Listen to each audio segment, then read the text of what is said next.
today's video, I am doing an update to my THOSE eyeshadows. It's going to be the finale for 2022, and I'm going to let you guys know what I'm going to be doing for 2023 towards the end of this video. So stay tuned until the end.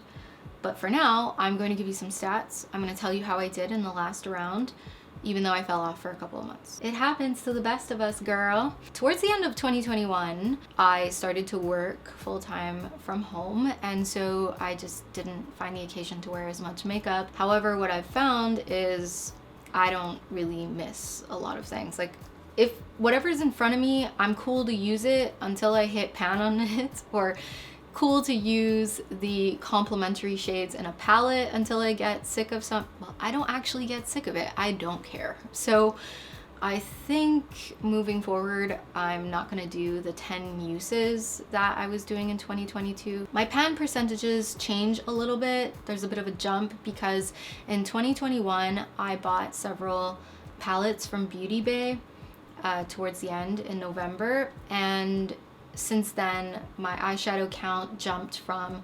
458 to 585 pans of eyeshadow in my collection, which is wild. That's just so much stuff. In 2021, I hit 10 pans.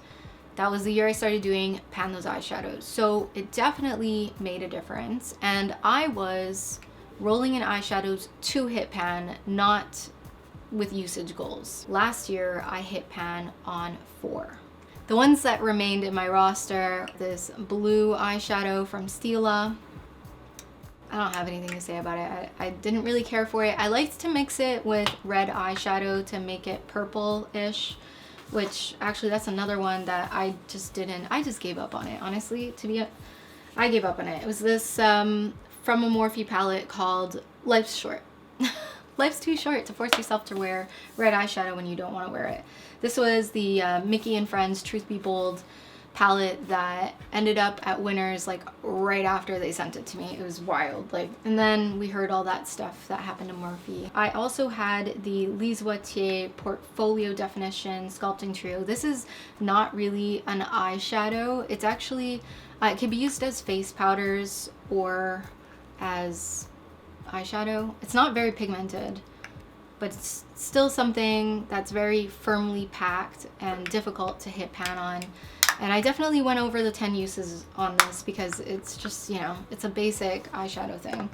I rolled in a palette from Essence as well, and I hit my usage goal on this, even though it doesn't look like it, because it was this brown shade right here, but obviously I used it sparingly in the crease, along my lash line, and all that good stuff. This palette, by the way, is called Glow For It.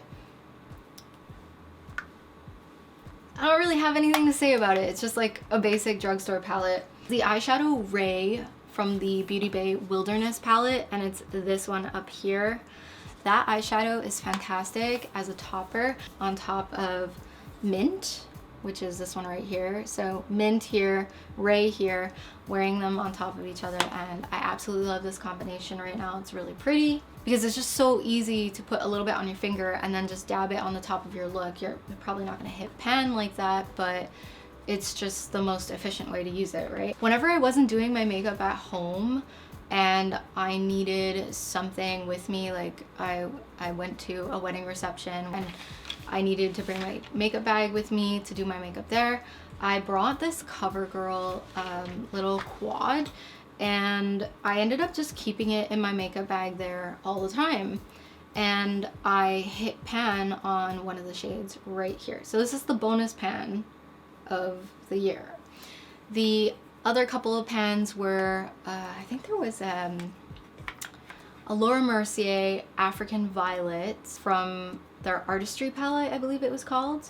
I hit pan on that after maybe 2 uses because it was my most used eyeshadow in that palette when it rolled in. The Wet n Wild red eyeshadow and the Rosé in the Air, a dupe for the Modern Renaissance, like the drugstore dupe for the Modern Renaissance, basically. What I'm planning to do is to roll in 5 brand new shades, and I'm going to insert that footage in now and explain to you what'll happen.